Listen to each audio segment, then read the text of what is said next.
खबरें तफसील से। लखीमपुर मामले में उत्तर प्रदेश सरकार को सुप्रीम कोर्ट ने फटकार लगा दिया है। सुप्रीम कोर्ट ने कहा है कि लखीमपुर मामले को लेकर यूपी हुकूमत का रवैया इत्मीनान बख्श नहीं रहा। यूपी पुलिस ने अपनी जिम्मेदारी सही से अदा नहीं की। सुप्रीम कोर्ट ने यूपी हुकूमत से पूछा कि इस मामले में अब तक गिरफ्तारी क्यों नहीं की गई। सुप्रीम कोर्ट ने साथ ही इस बात की भी हिदायत दी कि सबूतों के साथ छेड़छाड़ न हो पाए। सुप्रीम कोर्ट ने इस मामले की सुनवाई अब दरगाह पूजा के बाद करेगा। वहीं अब इस मामले में उत्तर प्रदेश हुकूमत का कहना है कि अगर कल तक आशीष मिश्रा की पेशी नहीं होती है तो यूपी हुकूमत अरेस्ट वारंट जारी करेगी। सुप्रीम कोर्ट ने उत्तर प्रदेश सरकार से यह कहा कि एक जिम्मेदार सरकार की तरह इस पूरे मामले में वो काम करें। हमारे साथ शिव कुमार त्रिपाठी हैं, जिनके द्वारा लेटर सुप्रीम कोर्ट को लिखा गया था और उनके लिखे हुए लेटर को फिलहाल सुप्रीम कोर्ट ने सुमोटो में तब्दील किया। त्रिपाठी जी, आज सुप्रीम कोर्ट काफी सख्त दिखा इस पूरे मामले को लेकर। यूपी सरकार से कई सवाल किए, ये कहा कि जिस तरह एक आम आदमी पर कार्रवाई की जाती है इस पूरे मामले में भी कार्रवाई की जाए। उत्तर प्रदेश सरकार की तरफ से कहा गया कि कई तरीके से कदम उठाए गए हैं। इस पूरे मामले को आप कैसे देखते हैं? आपने क्या दलीलें दी? देखिए, आज जो सुप्रीम कोर्ट जो है, राज्य सरकार ने जब अपनी स्टेटस रिपोर्ट पेश की तो उससे वो सारे जजेस हमारे संतुष्ट नजर रहे हैं। उनका मानना था कि क्या ये जो घटनाएं, इतनी जो मर्डर जैसी घटना को इतने हल्के में लेके एक सम्मन जारी किया जाए। मुख्य अभियुक्त को कहा, क्या आप ऐसे प्रकरण में सभी के साथ व्यवहार करते हैं? राज्य सरकार पे उन्होंने ये प्रश्न चिन्ह लगाया। उनका ये मानना था कि 4 तारीख को FIR हुआ और 7 तारीख तक कोई काम नहीं हुआ, और जब 7 को सुप्रीम कोर्ट ने संज्ञान लिया तब आनंद फानन में राज्य सरकार ने जो है मुख्य अभियुक्त की नोटिस दिया, वो चस्पा किया, गिरफ्तारी की बात नहीं की। उनको कहा, कॉल किया, जैसे कोई उनको राजा जैसे बुलाया हो। लेकिन सुप्रीम कोर्ट में आज उत्तर प्रदेश सरकार की तरफ से कहा गया है कि वहां पर कई जो कार्रवाई है एडीजे लेवल पर अधिकारी काम कर रहे हैं, मुआवजा दे दिया गया है, तमाम चीजें की जा रही है उत्तर प्रदेश सरकार से। चूंकि समय बहुत कम था इसलिए कार्रवाई इतनी तेजी से नहीं हुई। बात यह है ना कि आपने जो है हत्या जैसे प्रकरण में गिरफ्तारी के उसमें क्या कार्रवाई की? पहला काम तो होता है अभियुक्त को गिरफ्तार करना। अभियुक्त तो गिरफ्तार हुआ नहीं, कोई की गिरफ्तारी अभी सुनाई पड़ी है।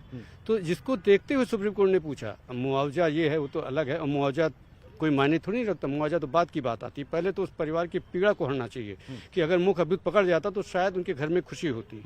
आपने देखा होगा, एक जो बेट है उसकी माँ जो है अस्पताल में है, वो कितने परेशानी में है। लेकिन राज्य सरकार ने उसको भी मेडिकल सुविधा मुहैया कराई है। वो जब सुप्रीम कोर्ट के संज्ञान में आया तब उसने कराया, जब माननीय मुख्य न्यायाधीश ने आदेश जारी किया कि आप उसकी व्यवस्था करिए, और इसको देखते हुए उन्होंने जांच कराई, मतलब व्यवस्था कराई।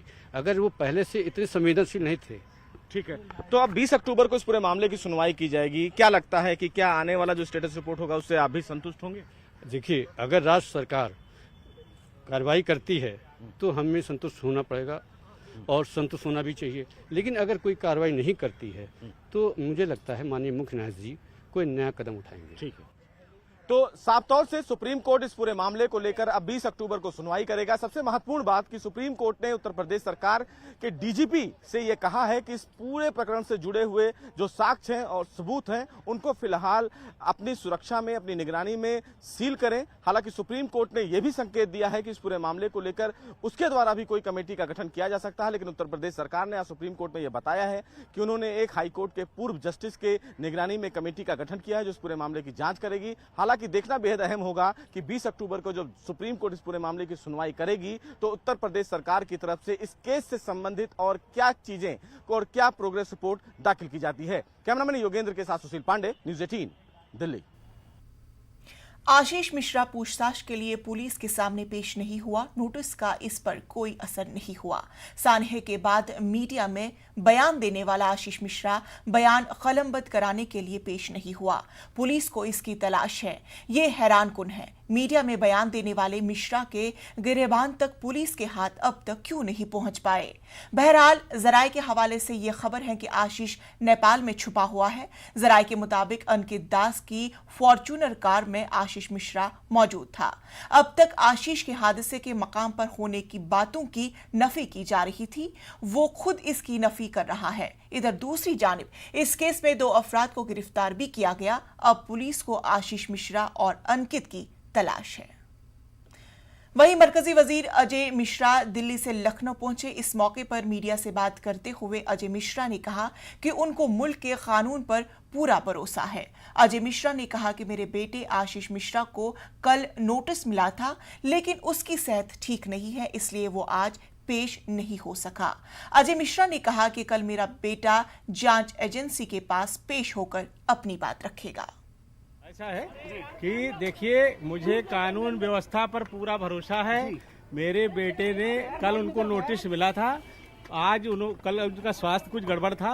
उन्होंने स्वयं ये कहा है कि कल मैं पेश होकर के अपना कथन, अभिकथन, साक्ष्य सब कुछ जांच एजेंसी के सामने देंगे, क्योंकि वो निर्दोष हैं और निर्दोष होने के कारण वो साक्ष्य देना चाहते हैं। वहीं किसान लीडर राकेश टिकैत ने कहा है कि अगर आशीष मिश्रा नहीं मिल रहे हैं तो उनके वालिद और मरकजी वजीर अजय मिश्रा के खिलाफ क्या कुछ हो रहा है। क्या अजय मिश्रा ने इश्तियाल अंगेज बयान नहीं दिया था? फिर हुकूमत क्यों खामोश है? और जो लोग लखीमपुर जाना चाहते हैं उन्हें क्यों रोका जा रहा है? तो पुलिस बताएगी, इसके बारे में नहीं पहुंचा भाई, वो नहीं पहुंचा तो उसके पिताजी हैं। जैसे पुलिस करती थी कि अगर जिसके नाम दर्ज रिपोर्ट है वो नहीं पहुंच रहा तो उसके पिताजी को जाती थी ठाके। कोई बुजुर्ग होता था छोड़ देती थी, उसके पिताजी को जाकर थाने में बैठाओ, अपने आप आ जाएगा, 1 दिन में आ जाएगा, 2 दिन में आ जाएगा। या फिर पुलिस ये कहे कि हम आज के बाद में किसी को बैठाने के नहीं, रिश्तेदार को, उसके भाई को, उसके पिताजी हैं दिल्ली में रहे यहीं, उसको बैठाओ। हाँ, उसके पिताजी को, हाँ उसके पिताजी हैं, वे दिल्ली में ही है यहीं। हमने सरकार को टाइम 12 तारीख तक का दे रखा, हम उस बारे में ज्यादा कुछ कहना ही नहीं। 12 तारीख को उनसे पूछ जाएंगे, नहीं होगा तो 12 तारीख को अगली घोषणाएं होंगी। और ना जान दो ना भाई, अब बताओ उसमें हम क्या कहें? क्या ये कभी नहीं जाते थे क्या कहीं? जब ये विपक्ष में थे तो ये बतावें कि हम कभी नहीं गए, अगर गए तो हमने गलती करी। ये जब विपक्ष में थे तो ये भी जाते थे। हमारा इशू है जो वहां पे घटना किसानों के साथ में हुई, उसके दोषी दोनों बापू बेटा हैं। 120B के मुलजिम है, कत्ल की धाराएं उन पर लगी हुई है, उनको गिरफ्तार करो। 302 तक की लग रही उन पर धाराएं, उनको गिरफ्तार करो। नहीं गिरफ्तार कर तो जो प्रशासन कैसे करता है तो उसका इस्तेमाल करें। हम 12 तारीख तक करेंगे, 12 तारीख को मीटिंग है, उसमें अगला फैसला लेंगे हम। भाई रास्ते क्यों रोक रहे लोग? उनका तो कोई रास्ता नहीं रोका ना। उत्तर प्रदेश में ये परंपराएं थी, लेकिन जब मंत्री अलग तरह के बयान देंगे, उसने जो बयान दिए हैं, उसने बयान दिए कि जो आंदोलन चल रहा, मैं होता तो अब लोग को हटा देता, मैं अपनी पे आऊंगा और मेरे बारे में उसको तो इस्तीफा दे देना चाहिए। आज आशीष मिश्रा को यूपी पुलिस के सामने सुबह 10 बजे तक हाजिर होना था, लेकिन आशीष मिश्रा आज पुलिस के सामने पेश नहीं हुआ। यूपी पुलिस ने अब आशीष के खिलाफ दूसरा नोटिस इसके घर के सामने लगा दिया है। नोटिस में लिखा गया है कि अगर आशीष मिश्रा कल तक पेश नहीं होता है तो यूपी सरकार कल आशीष मिश्रा के खिलाफ अरेस्ट वारंट जारी कर सकती है।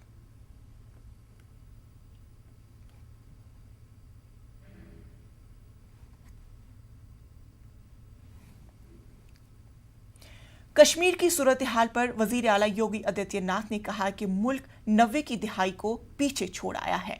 आज मरकज में मजबूत हुकूमत है, आम और बेकसूर शहरियों को निशाना बनाने वाले खमियाजा जरूर भुगतेंगे। बोलना चाहिए, एक कश्मीर में जो हो रहा है ना, कभी वहां भी सहानुभूति व्यक्त कर देते तो लोग उनको नेता मानते हैं। आपको लगता नहीं कश्मीर में क्या हो रहा है? बिल्कुल, बहुत ही दुखद घटना है। जिस तरह से चिन्हित करके धर्म के आधार पर करके हिंदू और सिखों को निशाना बनाया जा रहा है। जो लखीमपुर खीरी में हिंदू और सिखों को लड़ाने का कुत्सित प्रयास कर रहे हैं ना, इनको कश्मीर का आईना दिखाना चाहिए। वहां पर इनको तालिबान के कृत्यों का आईना दिखाना चाहिए। और प्रदेश के अंदर लखीमपुर खीरी के मुद्दे का राजनीतिकरण कौन कर रहे हैं? जो तालिबान का समर्थन काबुल में कर रहे हैं। ये वही चेहरे हैं, ये मिलते जुलते चेहरे हैं, यहां पर हिंदू और सिखों में वैमनस्यता पैदा करने का प्रयास कर रहे हैं। कश्मीर में हिंदू और सिखों की निर्मम हत्या को पर मौन होते हैं और काबुल में हिंदू, सिख और अन्य अल्पसंख्यक समुदाय पर होने वाले अत्याचार पर ये लोग तालिबान का बेशर्मी के साथ समर्थन करते हैं। देखिए 1990 अब बहुत दूर जा चुका है, पर टारगेटिंग एक नया भारत है। वह एक घटना हो सकती है, अब वहां पर कोई भी कश्मीरी पलायन नहीं कर सकता कश्मीर से। आज भारत के अंदर एक मजबूत सरकार है, मोदी जी के नेतृत्व में, माननीय गृह मंत्री जी के नेतृत्व में। आंतरिक सुरक्षा पहले की तुलना में कई गुना सुदृढ़ हुई है। जिसने किया है वो भुगतने को भी तैयार हो गया होगा, वो भुगतेगा भी। आज कोई ऐसा नहीं कर सकता। हमारे नुमाइंदे रवि सिसोदिया ने कांग्रेस लीडर राजू शुक्ला से बात की और योगी के बयान पर अपने से बातचीत की। हमारे साथ है कांग्रेस के वरिष्ठ नेता राजू शुक्ला जी, उनसे बात करते हैं। सर, उत्तर प्रदेश के मुख्यमंत्री योगी आदित्यनाथ ने न्यूज 18 को इंटरव्यू में दिया और कहा है कि दोषी कोई भी होगा बख्शा नहीं जाएगा। सर, नहीं, योगी जी ने कहा है कि दोषी कोई होगा बख्शा नहीं जाएगा, तो कार्रवाई करनी चाहिए, क्योंकि लोगों में अविश्वास बढ़ता जा रहा। पिछले 5-6 दिन हो गए, पूरे देश में आक्रोश है, पूरे देश से लोग जा रहे हैं वहाँ, लेकिन अभी तक कोई कार्रवाई नहीं। तो लोगों को ऐसा लग रहा है कि बचाया जा रहा। अगर वो कार्रवाई करके दिखाते हैं, कार्रवाई करते हैं, तो निश्चित रूप से लोगों के मन में एक बात जाएगी कि कार्रवाई, लेकिन ऐसा लग नहीं रहा। लेकिन आप लोग डेलीगेशन को लेकर ये कहा है कि जो विपक्ष के जो साथी हैं वो कोई शांति दूत नहीं है, कोई सद्भावना के लिए नहीं आ रहे थे लखीमपुर। नहीं, देखिए, सारे देश से लोग आ रहे हैं, सद्भावना के लिए नहीं आ रहे हैं तो किस लिए आ रहे हैं? जब इस तरह कोई घटना होती है तो निश्चित रूप से लोग सद्भावना व्यक्त की जाती। अगर पिछले 50 साल का इतिहास निकाला जाए तो भाजपा के नेता या जनसंघ के नेता भी सब जगह पहुंच जाते थे, तो क्या वो सद्भावना के लिए नहीं थे? सर, क्राइम ब्रांच ने 10 बजे तक का समय दिया था अजय मिश्रा के बेटे आशीष मिश्रा को लेकर कि वो आएँ और अपना स्टेटमेंट रिकॉर्ड कराएं, लेकिन अभी तक वो क्राइम ब्रांच के सामने पहुंचे नहीं। यही लोगों को लग रहा है कि उनको किसी किस्म की परवाह नहीं है, इसी से लोगों में आक्रोश बढ़ रहा। न्यूज से बातचीत करने के लिए शुक्रिया। वीडियो जर्नलिस्ट सत्यप्रकाश के साथ रवि सिसोदिया, न्यूज 18 दिल्ली। कांग्रेस लीडर प्रमोद तिवारी का कहना है कि माहौल अपोजिशन नहीं बल्कि खुद बीजेपी खराब कर रही है। उन्होंने कहा है कि मजलूमों के आंसू पहुंचने वालों को गिरफ्तार किया जा रहा है, जालिमों को टीवी पर आने का सरकार मौका दे रही है। पहला सवाल, लखीमपुर में जाके अशांति पैदा करना चाहते हैं। अशांति तो आपकी सरकार ने कर दी। ऐतिहासिक ढंग से जनरल डायर की तरह रौंदवा दिया किसानों को। 4 किसान एक पत्रकार मारे गए। पीड़ितों के आंसू पूछने प्रियंका गांधी जा रही हैं, सिर्फ अकेले, मुझे नहीं ले जा रही, प्रदेश अध्यक्ष को नहीं ले जा रही, कांग्रेस विधानमंडल दल के नेता को नहीं ले जा रही, एक गाड़ी से आ रही। क्या अशांति फैलाती हैं? वो आंसू पोंछ रही थी, आपने आंसू पोंछने वाले को गिरफ्तार किया और जिनके ऊपर हत्या का आरोप है उनको आप इंटरव्यू और टेलीविजन पर आने का मौका दे रहे हो। रही दूसरी बात कि अशांति या वहां पर, तो मैं एक चीज कहना चाहता हूं। इस वक्त की बड़ी खबर आपको बता दें, टाटा सन्स के ताल्लुक से टाटा सन्स को मिली एयर इंडिया की कमान। एयर इंडिया के ताल्लुक से आपको बता दें कि टाटा सन्स को अब एयर इंडिया की कमान हासिल हो गई है।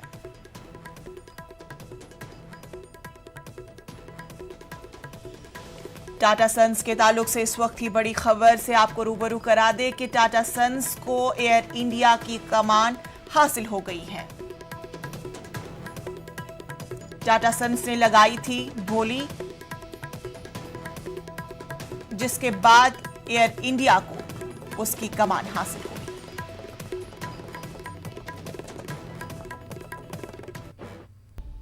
ब्रेक के बाद इस्तकबाल।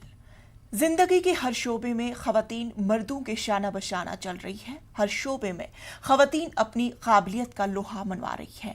भोपाल की हुमा खान और स्मृति शुक्ला भी इसकी ताज़ा मिसाल है। ये कैसे मुमकिन हुआ, देखिए इस खास रिपोर्ट में। नहीं था, बहुत स्ट्रगल करके मैं यहाँ तक पहुँची हूँ। और उस वक्त में, उस समय में जब मैं खुद एक स्कूल स्टूडेंट हुआ करती थी, का पुरुष प्रधान देश में जहाँ ये बात कही जाती है कि महिलाओं को उनके हक नहीं मिलता, लेकिन आज बहुत कुछ बदला है, बहुत कुछ सोच बदली है। और यहाँ तक लाने के लिए यही पुरुष प्रधान जो समाज हमारा है आज हमें बढ़ावा दे रहा है, आगे कर रहा है, हमारा हौसला अफजाई कर रहा है। जिस तरह आज आप लोग हमारा इंटरव्यू लेने के लिए यहाँ आए, तो ये भी एक हमारी हौसला अफजाई के लिए। जरी जरदोजी के सामान की सिर्फ हिंदुस्तान में ही नहीं बल्कि बैरून ममालिक में भी खास डिमांड है। हुमा खान ने साथिया वेलफेयर सोसाइटी कायम की, जहां वो खवातीन को तालीम के साथ तरबियत देने का काम अपनी साथी स्मृति शुक्ला के साथ करती हैं। मैं स्मृति हूँ, साथिया वेलफेयर सोसाइटी संस्था से, और ये संस्था 2015-16 से इन महिलाओं के साथ में जो जरी जरदोजी का काम करती हैं, उन महिलाओं के साथ में हम लगातार प्रयास कर रहे हैं। मुश्किल होती है महिलाओं को बाहर लेकर आना, घर के बाहर लेकर आना एक अपने आप में चैलेंज है, लेकिन कोई भी काम नामुमकिन नहीं है, ये साबित कर दिखाती हैं जब ये महिलाएं एक बार निकलती हैं बाहर। तो मौजूदा वक्त में हुमा खान जैसी खातून न सिर्फ खुद बाइख्तियार बन रही हैं, बल्कि दूसरी खवातीन को भी बाइख्तियार बना रही हैं। तभी तो न्यूज़ 18 उर्दू कहता है, ये है औरतों का हक, कोई शक? न्यूज़ 18 उर्दू के लिए भोपाल से मेहताब आलम की रिपोर्ट।